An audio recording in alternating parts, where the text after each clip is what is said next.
Walter never imagined he'd ever stand at the front of a university classroom again, especially not like this. For 22 years, he'd worked the same halls of Hamilton State University, pushing his squeaky old mop cart down marble corridors and wiping chalk dust off abandoned desks after late-night study sessions. The students barely noticed him. Some called him Sir politely, most didn't bother at all. But every night, when he emptied trash cans and swept the lecture hall floors, he'd pause to read the half-finished equations left scribbled on the chalkboards, whispering solutions to himself while the rest of the world slept. It was a rainy Tuesday when Professor Reynolds, the university's pride, decided to humiliate his entire advanced mathematics class. The rumor was that the problem on the board had stumped even visiting fellows from other colleges. Rumor or not, Reynolds basked in the tension. He stood at the front, sleeves rolled, chalk in hand, pointing dramatically at the strings of Greek letters and tangled fractions. Rows of students scribbled notes, some pretending to understand, others just praying he wouldn't call on them. When he did, it was to a skinny sophomore in the front row. "Mr. Hughes," Reynolds said, smirking, "why don't you enlighten us?" Hughes stammered something about derivatives, but stopped halfway.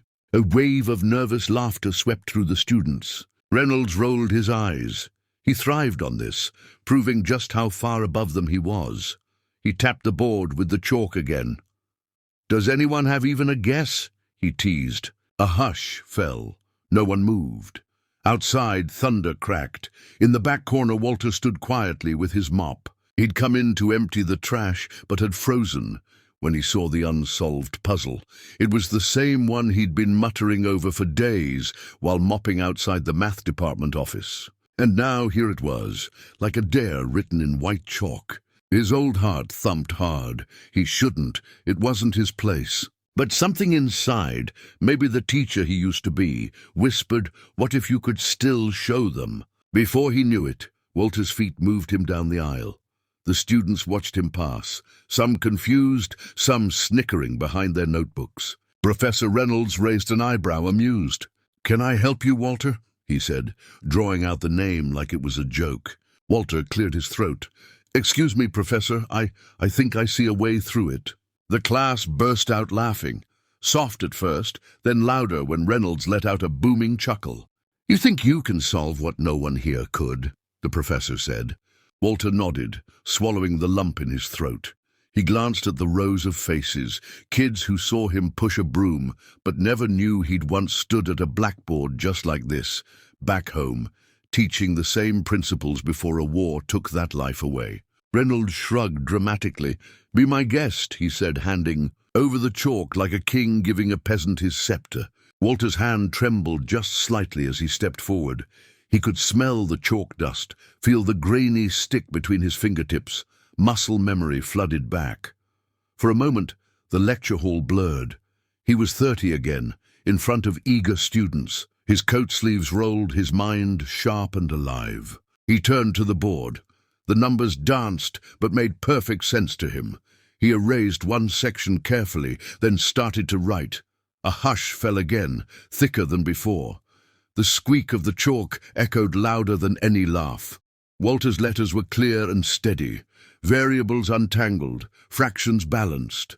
The path unfolded step by step, his mind years younger with every line. He didn't see Reynolds' smirk disappear or the students leaning forward, wide-eyed.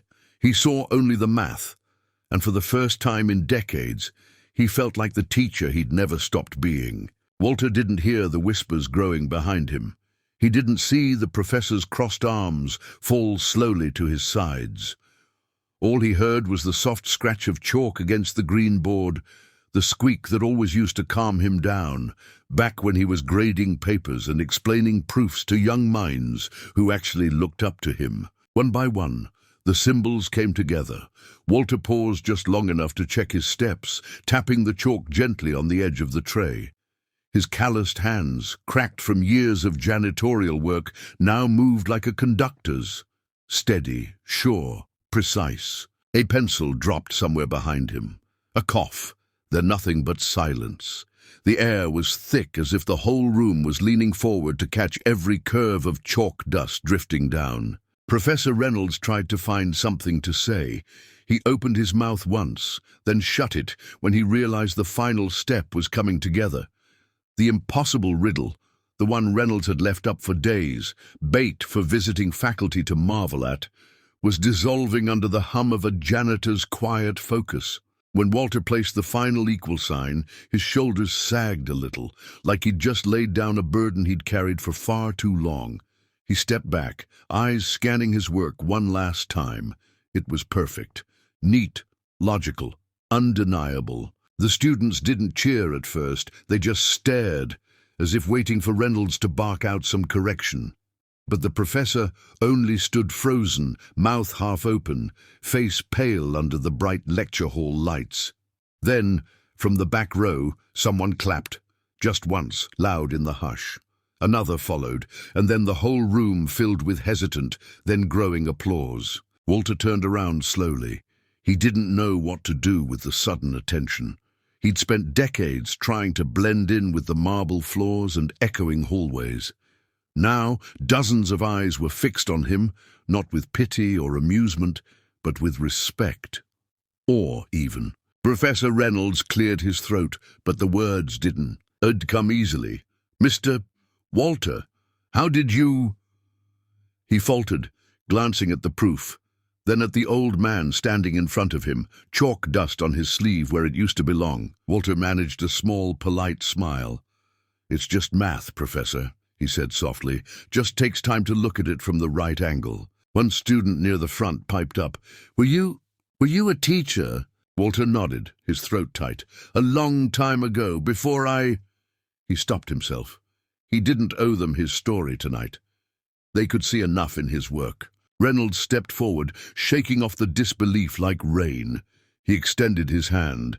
"Well, thank you for sharing your solution." His voice cracked on solution, as if it stung to admit it. Walter hesitated, then wiped the chalk from his palm onto his faded overalls and shook the professor's hand firmly. The students watched this quiet, awkward handshake as if it were some secret ceremony they'd been privileged to witness. One by one, the students gathered their things, but they lingered near Walter, asking small questions, thanking him. A few asked if he'd ever thought about tutoring. He smiled at that. Maybe he would. When he finally stepped out into the hallway again, the old mop bucket waited by the door. He looked at it and laughed under his breath, a warm, free laugh that echoed through the empty corridor. Outside, the rain had stopped. Moonlight spilled across the marble floor as he pushed his cart down the hallway, the same hallway he'd always cleaned. But tonight it gleamed a little brighter, and somewhere in his pocket a piece of chalk stayed tucked beside his keys, a reminder that sometimes even a janitor can remind a whole room full of bright young minds, and a smug professor too, that true knowledge never really fades.